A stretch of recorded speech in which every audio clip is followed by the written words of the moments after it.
Setan merah Manchester United kini menjadi ancaman paling berbahaya dari juara bertahan Liverpool. Ini membuat pertarungan mereka pada tanggal 17 Januari nantinya menjadi pertarungan hidup mati. Pertarungan yang sangat seru ketika terjadi di Anfield untuk bisa merebut posisi teratas dan bisa melihat apakah MU punya peluang untuk bisa meraih gelar bersama dengan Ole pada musim ini.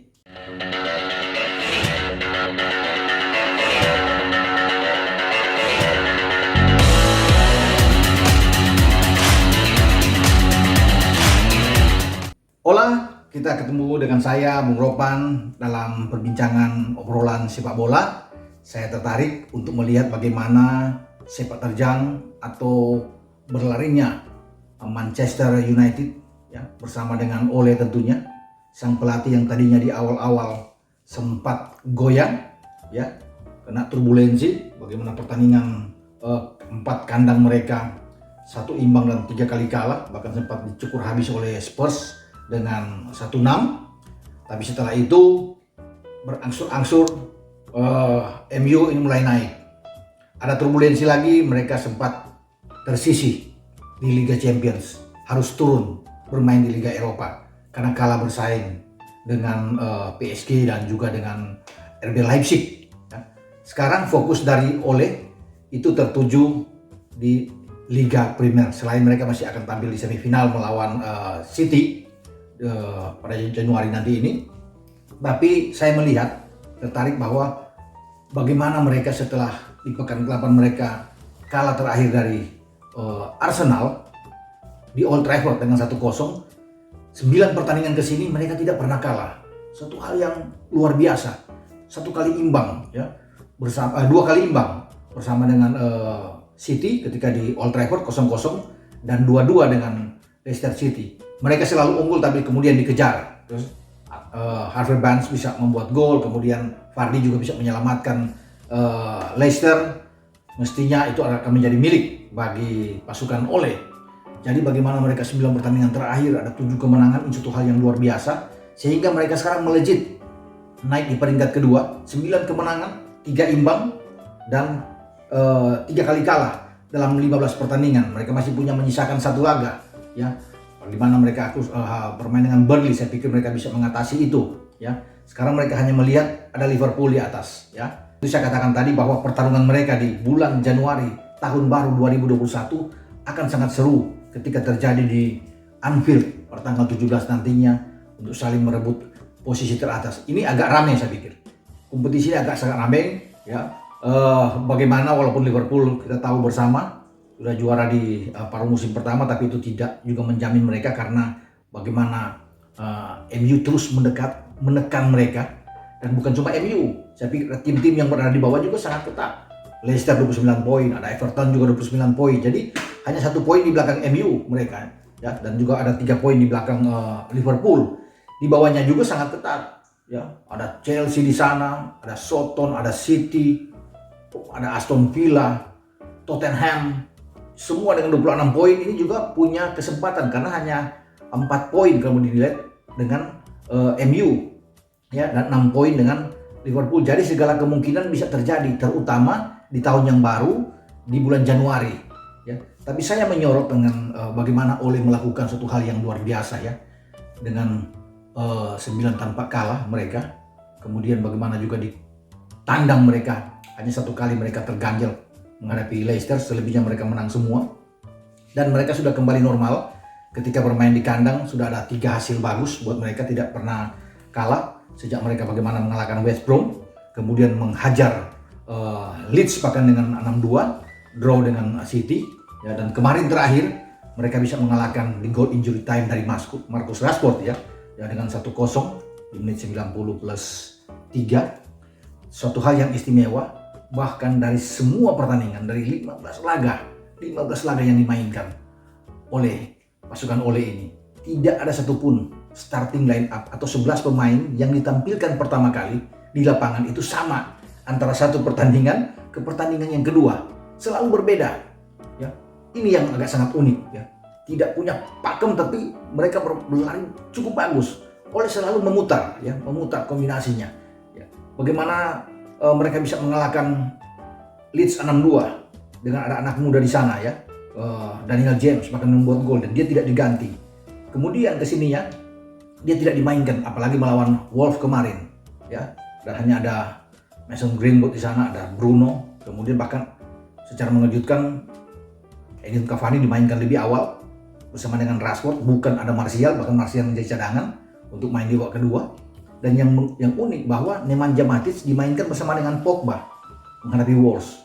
Saya melihat di sini memang agak aneh juga, karena untuk dua gelandang pivot atau bermain lebih ke dalam bagi MU selalu akan ditempatkan oleh Fred dan Scott McTominay.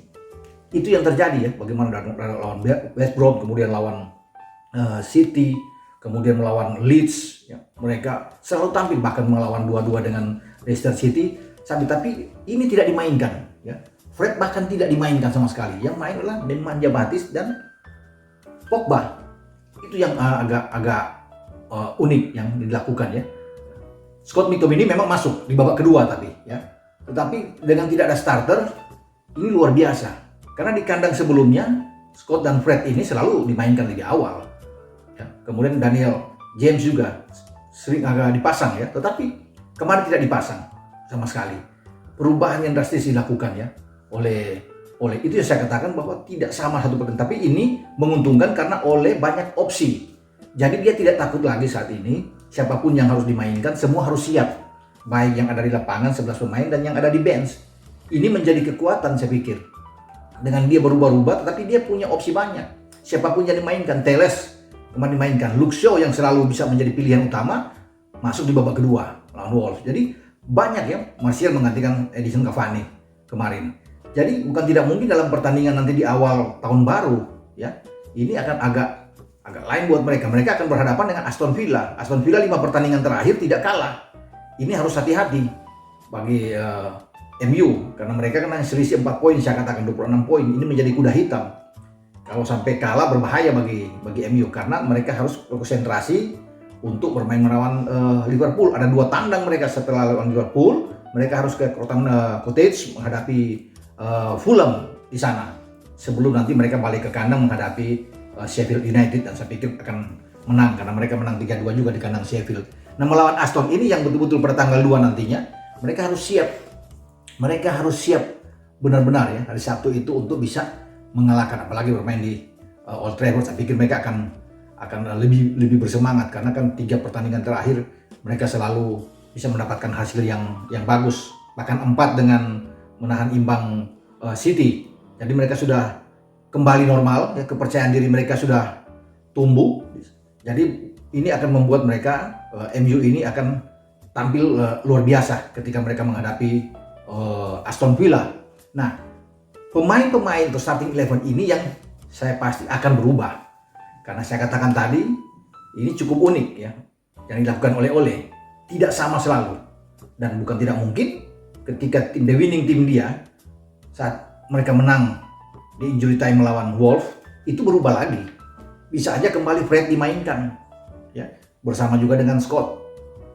Di tengah, Daniel James kembali ke depan, bukan Mason Greenwood. Bruno Fernandes menjadi pilar utama, salah satu keping paling penting. Bisa aja kembali Rashford dimainkan dan Martial ada di depan. Nah, 2 pertandingan terakhir kita tidak melihat juga Van de Beek bisa bermain ya. Tidak ada ketika lawan Leicester dan terakhir lawan Wolves, hanya duduk manis di bangku cadangan. Ini yang saya pikir agak unik ya, bagaimana Van de Beek dalam 2 laga terakhir bahkan tidak dimainkan. Justru dia lebih banyak menghuni memanasi bangku cadangan, dan apakah dia akan dimainkan melawan Aston Villa itu masih menjadi suatu hal yang misterius, karena saya tidak bisa melihat bagaimana cara Ole bisa memainkan starting 11. Unik tapi selalu bagus, selalu bisa menghasilkan. 9 laga terakhir mereka tidak kalah, ini luar biasa. Tidak ada yang menduga bahwa mereka tadinya ada di peringkat ke-14, kemudian mereka sekarang naik ya, di akhir tahun mereka naik di peringkat kedua, dan mungkin mereka akan bisa bersaing dengan Liverpool ya di tahun yang baru di bulan Januari. Apalagi kalau mereka mampu bisa menahan Liverpool di Anfield atau bahkan bisa mengalahkan Liverpool, ini akan jauh lebih bagus buat mereka. Tapi kita akan lihat nantinya ya, tentunya fokus pertama harus diawali lawan Aston Villa. Siapa starting 11 akan dimainkan itu yang akan kita tunggu, tapi siapapun yang dimainkan, saya sekarang menjadi yakin bahwa opsinya begitu banyak ya. Di kiri walaupun tidak ada Luke Shaw, masih ada Telles. Walaupun Lindelof tidak bisa bermain, Wan-Bissaka sudah masuk. Eric Bailly bahkan dalam 2 pertandingan terakhir sudah oke, dimainkan terus sebagai pemain utama. Jadi bersama dengan Maguire sudah ada patokan bagi seorang Ole. Jadi kita akan tunggu nantinya ya bagaimana apa yang dimainkan oleh nantinya melawan dengan Aston Villa. Ya, sampai di sini dulu pembahasan kita dengan MU dan bagaimana Ole bisa selalu misterius dalam memainkan starting 11. Anda jangan lupa untuk like, memberikan komentar-komentar positif, dan subscribe channel YouTube Bung Ropan. Ciao.